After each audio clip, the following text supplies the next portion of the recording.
So we are starting with compensation of employees.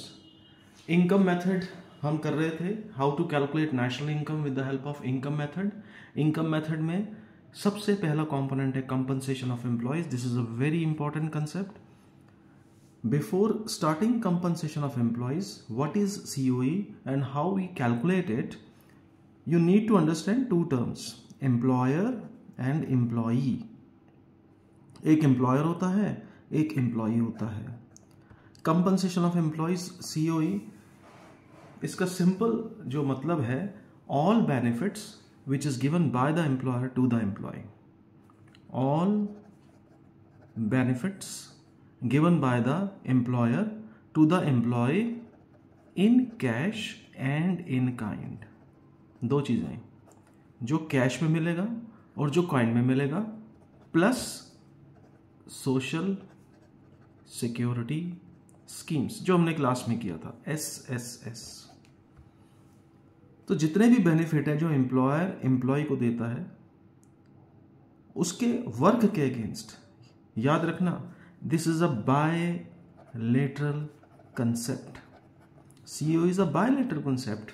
This is an earned concept. ये earned concept है. Firms हैं, आपको पता है, हाउसहोल्ड्स हैं. Households provides factor services to firms. In return firms provide factor incomes. तो ये जो फैक्टर इनकम्स हैं जो फर्म्स हाउसहोल्ड्स को दे रही हैं, वो फ्री में नहीं दे रही, इसके अगेंस्ट सर्विसेज प्रोवाइड की गई है. इसलिए दो फ्लोज हैं. तो compensation of employees income method का एक बहुत इंपॉर्टेंट कंपोनेंट है. दैट इंक्लूड्स ऑल इनकम्स, जितने भी इनकम्स 4 फैक्टर्स ऑफ प्रोडक्शन को मिलती हैं. अब इसके अंदर क्या हो रहा है, COE is a part of income method and we are concern only with the concept of COE as of now, कि जितने भी बेनिफिट एक एम्प्लॉयर अपने एम्प्लॉय को देता है. अब पॉइंट है कि ऐसे कौन से बेनिफिट्स हैं, कौन कौन सी ऐसी आइटम्स हैं. तो पिछले 8-10 साल के अंदर जितने भी ऐसी आइटम्स आई हैं उसको एक कंपाइल कर लिया है मैंने. लेट्स हैव अ लुक कि उसके अंदर हम देखते हैं कि क्या क्या आता है. ये सारी आइटम्स हैं, ये मैंने क्लास के अंदर लिखवानी थी, लेकिन टाइम बहुत कम मिल रहा है. So that's the reason I am making this video. देखते हैं जल्दी जल्दी कि कितनी आइटम्स हैं. अगर हमने ये आइटम्स पढ़ ली तो काफ़ी कुछ क्लियर हो जाएगा. वेजेस एंड सैलरीज पहला आइटम. क्या वेजेस एंड सैलरीज COE का पार्ट है? यस, ऑफ कोर्स है. क्यों है? Because this is a main remuneration. Employer जब एम्प्लॉय को सबसे पहले वो बेसिक पे देता है, ये पे कैलकुलेशन के अंदर काम आता है आगे जाकर. एम्प्लॉयर एम्प्लॉय को सबसे पहले बेसिक पे देता है, उसके बाद बेनिफिट्स देता है. तो ये तो बेसिक पे है, ये तो वेजेस एंड सैलरीज मेन है, ये तो इंक्लूड होगा ही होगा. फ्री हाउसिंग फैसिलिटीज, यस होगा. क्यों होगा? क्योंकि ये इसका एक पार्ट है. ये वेजेस इन कैश है, वेजेस इन काइंड है. अब ये वेजेस इन कैश है, ये वेजेस इन काइंड है. हमने कल किया था ना, मैं आपको दिखा देता हूँ, इसी में मैंने लिखा हुआ है, मैंने क्लास में भी लिखवाया है. वेजेस इन कैश इंक्लूड्स ये 4 item, 5 items. Wages in kind ये लिखवाया, और एम्प्लॉयर सोशल सिक्योरिटी स्कीम्स ये मैंने क्लास में लिखवा दिया है आपको. ये सारी चीज़ें लिखवा दी हैं, उसको एक बार पढ़ लेना. मैं सिर्फ आइटम्स देखा रहा हूँ, कौन कौन सी items. Free housing facilities, yes. Pension, yes. Now this is important. Pension के कंसेप्ट को समझो. पेंशन का कंसेप्ट बड़ा इंपॉर्टेंट है, देखना जरा एक बार. Pension, there are 2 types of pension, that is pension given by employer to employee against the services rendered. एक मिस्टर ए हैं, वो 30 साल काम करते हैं कंपनी में या गवर्नमेंट सर्विस में या किसी में भी कह लीजिए, जो एम्प्लॉयर है उनको वो पेंशन देता है after 30 years. So is this a part of COE? Yes, this is a part of COE. क्यों? क्योंकि उसके अगेंस्ट 30 ईयर्स की सर्विस वो प्रोवाइड कर चुका है, और जब उसकी सैलरी मिलती थी उसमें से कुछ अमाउंट डिडक्ट हो जाता था. मान लो उसको 50,000 सैलरी मिलती थी, उसमें से मान लीजिए वेरी नॉमिनल अमाउंट 2,000 डिडक्ट हो जाता था टूवर्ड्स पेंशन, और ये पैसा प्लस इंटरेस्ट उसको टिल द लाइफ मिलता रहेगा. So this is a benefit which is given by the employer to the employee, and this is against the services which has been rendered by the employee. But there is one more pension that is called old age pension. अब ये old age pension क्या है? Old age pension is given by the government to the senior citizens. By the government to the senior citizens. Now this is a transfer payment. ये transfer payment है. अब वो कोई भी senior है, anyone who is above 60 years of age, उसको ये pension मिल जाएगी. वो चाहे नॉमिनल अमाउंट होगा, 1,000 होगी, 2,000 होगी. अभी पीछे मैं पढ़ रहा था, हरियाणा गवर्नमेंट ने जो पहले 2,500 थी उसको 3,500 ऐसा कुछ कर दिया है. मे बी डिफरेंट होगा रेट. तो ये जो पेंशन मिल रही है ये सभी को मिल रही है, irrespective of whether they are government employee or not. तो इसमें अब पॉइंट ये आता है कि सिर्फ पेंशन लिखा हो तो pension given by employee to employee that will be included. Old age pension लिखा हो that will not be included. तो ये इंपॉर्टेंट है पेंशन का कंसेप्ट. सो हमेशा इकोनॉमिक्स में क्या होता है कि you give a foot note, last में एक नोट लिख दो कि pension that means pension given by the employer to the employee. Old age pension के साथ स्पेसिफिक लिखा होगा, तो यहाँ पर पेंशन लिखा है तो होगा. अगर मैं लिख देता हूँ ओल्ड एज पेंशन तो नहीं होगा. क्यों नहीं होगा? वो इसलिए नहीं होगा क्योंकि that is a transfer payment. ठीक है. Gratuity. Gratuity, yes, it is amount paid at the time of retirement.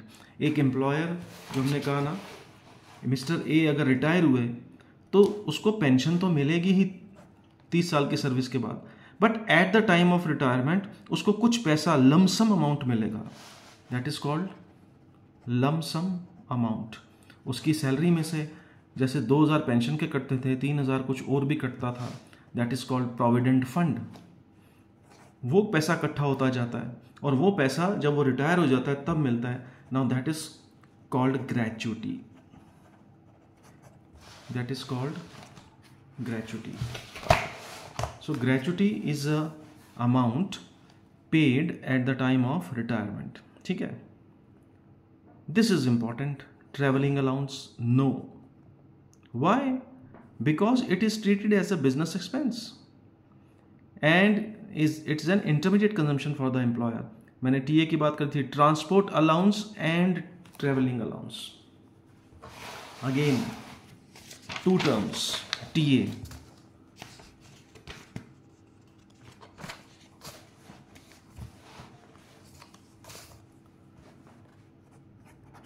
TA means traveling allowance और TA means ट्रांसपोर्ट अलाउंस. ये जो ट्रांसपोर्ट अलाउंस है मैंने बताया था आपको, एक एम्प्लॉय को मिलता है from resident to office and back. घर से ऑफिस, ऑफिस से घर तक जाने के लिए ट्रांसपोर्ट अलाउंस, ये सैलरी का पार्ट है. This is included. COE में ट्रांसपोर्ट अलाउंस इंक्लूड होगा, ट्रैवलिंग अलाउंस इंक्लूड नहीं होगा, because that is an intermediate consumption. Next point, reimbursement of hotel expenses to the employees by the employer. Again no, ये हम discuss कर चुके हैं class के अंदर. इंटरमीडिएट कंजम्पशन, ये सारा खर्चा बिजनेस एक्सपेंस मान लेता है. एक बिजनेसमैन जब बिजनेस करता है तो that is all business expenses, so that is included in business expenses. तो होटल एक्सपेंसेस जो हो रहे हैं that is not a part of COE. Entertainment allowance, entertainment to clients no. Intermediate consumption, ये भी इंटरमीडिएट कंजम्पशन है। अब इसमें एंटरटेनमेंट टू क्लाइंट्स है, आपको लगेगा कि ये क्यों नहीं इंक्लूड किया जाता, इससे तो हम किसी भी एम्प्लॉय को दे सकते हैं। This is not a employee specific, एक वर्ड यूज कर रहा हूं मैं, एम्प्लॉय स्पेसिफिक। वो उसका वेजेस एंड सैलरीज का पार्ट नहीं है। मिस्टर ए अगर काम करते हैं, अगर वो मीटिंग्स में जाते हैं और क्लाइंट को मिलते हैं, उसको रेस्टोरेंट में लेकर खाना खिलाते हैं, तो दैट इज अ रोल, उसका रोल है ये। Because suppose he is a salesman, वो जा रहा है, काम कर रहा है, वो जो पैसा वहां पर खर्च कर रहा है, मान लो 5,000 रुपये खर्च कर रहा है, वो उसके वेजेस एंड सैलरीज का पार्ट नहीं है। वो तो तभी खर्च करेगा जब उसकी एम्प्लॉयज़ के साथ किसी और क्लाइंट्स के साथ मीटिंग होगी, और वो जो पैसा खर्चा होगा उसको फिर बिजनेस एक्सपेंस ही माना जाएगा। और जितने बिजनेस एक्सपेंस होते हैं वो सारे इंटरमीडिएट कंजम्पशन होते हैं। So all business expenses and intermediate consumption they are not included in COE. That is the reason हम entertainment allowance, entertainment to clients, ये नजर आ रहा है ना, इसको इंक्लूड नहीं करते। Daily allowance no intermediate consumption, ये फिर बात वही है, क्यों नहीं है, बिजनेस एक्सपेंस है। हम जितना भी बिजनेस एक्सपेंसेस कर रहे हैं, एक एम्प्लॉयर जितना बिजनेस एक्सपेंस कर रहा है, that will not be included. Dearness allowance, हम इसे डीए कहते हैं। इस डीए को इस डीए से कंफ्यूज मत करना। DA dearness allowance, DA daily allowance, ये डेली है, ये डियरनेस है। डियरनेस अलाउंस इंक्लूड होगा, डेली अलाउंस इंक्लूड नहीं होगा। ये डियरनेस अलाउंस क्या है? It is a compensation against inflation in the market. इसे हिंदी में मैंने बताया था, महंगाई भत्ता कहते हैं। जितनी इन्फ्लेशन, जितना प्राइस राइज होता है, गवर्नमेंट उतना डीए बढ़ा देती है। जनरली जितना भी ये डीए होता है, ये गवर्नमेंट एम्प्लॉयज़ के साथ साथ जहाँ पर गवर्नमेंट स्केल्स होते हैं, वैलिड होते हैं, वहाँ पर भी ये डियरनेस अलाउंस दिया जाता है। So this is a part of and one of the component of wages and salaries, इसलिए इसको इंक्लूड किया जाएगा। Next, life insurance premium paid by the employee. ये एम्प्लॉई अपनी LIC करा रहा है, तो no, it is not received by the, it is not received by the, it is not received by the employees. वो actually क्या कर रहा है, LIC premium paid by the employee है। एक मिस्टर ए ने, एक एम्प्लॉयर है, उसके नीचे एम्प्लॉई है मिस्टर ए। मिस्टर ए ने अलग से LIC ले रखी है, वो उसका प्रीमियम देता है, ठीक है। तो this is not a part of COE। हाँ, अगर ये प्रीमियम एम्प्लॉयर दे रहा होता, एम्प्लॉयर कहता है अरे मिस्टर ए चिंता नहीं करो, उसका प्रीमियम मैं दे दूंगा, 5,000 साल का बनता मैं दे दूंगा, क्या वो इंक्लूड होगा? दैट विल बी इंक्लूडेड, ठीक है। देखो इसके नीचे पॉइंट आ गया। Next, life insurance premium paid by the employer. Yes, देखिए जब CTC कैलकुलेट होता है ना, तो एक अच्छा कैंडिडेट वही है जो इंटरव्यू के में अपने CTC को डिस्कस अच्छे से करता है। वो ट्रांसपोर्ट अलाउंस मांगता है, वो बोनस मांगता है, वो ऑनरेरियम मांगता है, वो ही कहता है कि मेरे को थोड़ा सा डियरनेस अलाउंस भी अच्छा दो। और कहीं पर अगर उसको लगता है कि नहीं, मेरी LIC प्रीमियम भी आप ही भरो, हालांकि रेयर केसेस हैं सारे, बट एग्जाम में एक आध बार आया तो इसलिए इसको इंक्लूड किया कि if LIC premium is paid by the employer that is yes, is by the employee that is no.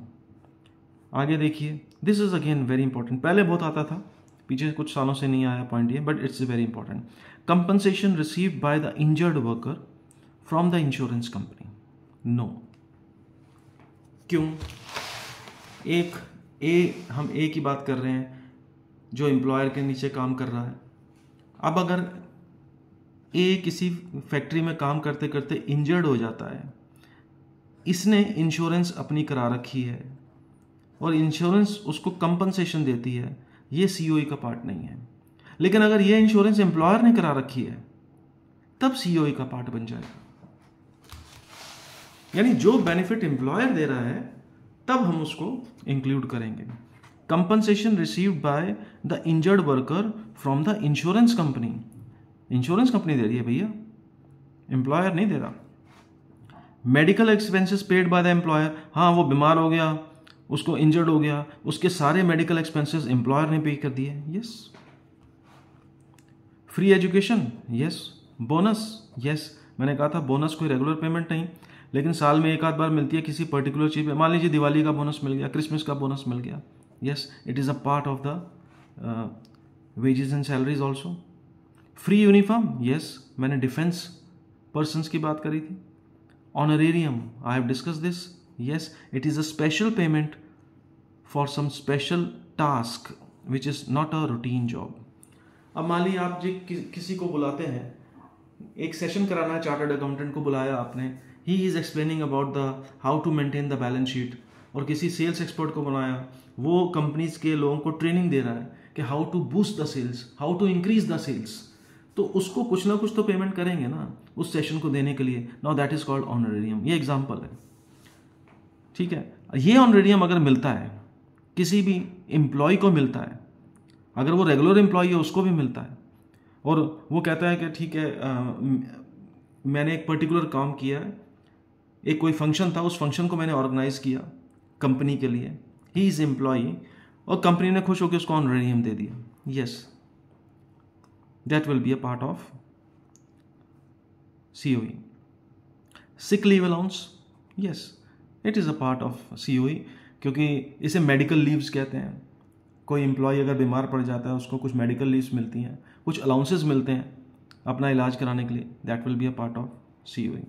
Interest free loan given to the staff and value of interest, ये मैंने आज क्लास में discuss किया था। No and yes, loan जो है क्या उसको हम इंक्लूड करेंगे? देखो, let's see this point. Mister A, employer ने उसको लोन दे दिया 10 लाख रुपए का, क्या इसको इंक्लूड करेंगे? इसको इंक्लूड नहीं करेंगे। क्यों? Because this is loan that has to be repay back, उसको तो वापस करना है। लेकिन एम्प्लॉयर ने कहा कि ऐसा है 10% मार्केट में रेट ऑफ इंटरेस्ट है, आप मुझे 8% दे दो, ये जो 2% का कंसेशन दिया है that is a part of COE. So value of interest if it is forgone, अगर उसको कंसेशन दिया है बीइंग एन एम्प्लॉय, ये कंसेशन किसी और को नहीं मिलता, ये कंसेशन क्योंकि ए जो है वो एम्प्लॉय है उसको मिल रहा है, इसलिए ये पार्ट ऑफ सीओई माना जाएगा। सो दो चीजें इसमें देखना, interest free loan given to the staff, no, loan तो वापस करने के लिए है। वैल्यू ऑफ इंटरेस्ट, यस, ठीक है। मैंने कंसेप्ट एक और बताया था, सिटी कंपनसेटरी अलाउंस, सीसीए बताया था, देखो that will be included. LTC, leave travel concession, CCA, city compensatory के अंदर आपको पता है ना, एक एग्जांपल दिया था, अगर टीयर 2 में पोस्टिंग है और अगर टीयर 1 में पोस्टिंग हो जाती है, समझ लेते हैं इसको, ये जो मिस्टर ए बैठा है, he is posted in tier 2 city, उसको 5000 मिलता है एचआरए कहते हैं हाउस रेंट अलाउंस को, जो उसको मिलता है कि भाई तो इस इतने पैसे का, एग्जाम्पल है बस, 15,000 ले लो, इतने पैसे का 15,000 का एक रूम या मकान किराए पे ले दे और उसमें रह जा, ये पैसा कंपनी पे करेगी। अब उसका टीयर 1 में मान लीजिए मुंबई में ट्रांसफर हो गया, क्या मुंबई में भी उसको 15,000 में कमरा मिल जाएगा? उसको मुंबई में 15,000 में कमरा नहीं मिलेगा, उसको यहाँ पर कॉस्ट ऑफ लिविंग उसकी बहुत ज़्यादा है। तो कंपनी कहती है ठीक है, क्योंकि तुम टीयर 2 से टीयर 1 में चले गए हो तो तुम्हें सिटी कंपनसेटरी अलाउंस दे देते हैं, for example 10% of your basic salary. Example है, कुछ भी अमाउंट भी हो सकता है। तो ये जो CCA मिलेगा that is given by the employer to the employee when a person is transfer from Tier 2 to Tier 1 city, ठीक है। तो this is included. LTC leave travel concession generally government employees को मिलता है LTC, कुछ बड़ी companies में मिलता है LTC। इसके अंदर होता क्या है, 3 या 4 साल में, गवर्नमेंट का रूल है 4 साल में एक बार एम्प्लॉई अपने फैमिली को लेके कहीं भी घूमने जा सकता है, और उसका जो एक्सपेंसेस हैं, मान लीजिए ट्रेन से जा रहा है तो ट्रेन के जितना टिकट का खर्चा है वो सारा गवर्नमेंट पे करेगी। So of course that is a part of COE। Commission pay to the sales staff, yes commission paid to the sales staff, ये तो सेल्स इंसेंटिव है। HRA मैंने अभी बताया, HRA इंक्लूड होगा, बेसिक पे तो इंक्लूड होगा, ट्रांसपोर्ट अलाउंस मैंने बताया इंक्लूड होगा, washing allowance of course include होगा। वॉशिंग अलाउंस जनरली वो जो यूनिफॉर्म दे रहे हैं उसको धोने तक के पैसे मिलते हैं, डिफेंस में होता है जनरली। सो ये 27-28 आइटम्स हैं। इसके अलावा कुछ और भी आइटम्स हैं that I will take with you. So इसमें कुछ ज़्यादा वीडियो लंबी ना हो जाए, अगर कोई पॉइंट हो तो हम क्लास में इसको फिर डिस्कस करेंगे, ठीक है। Thank you very much, thank you.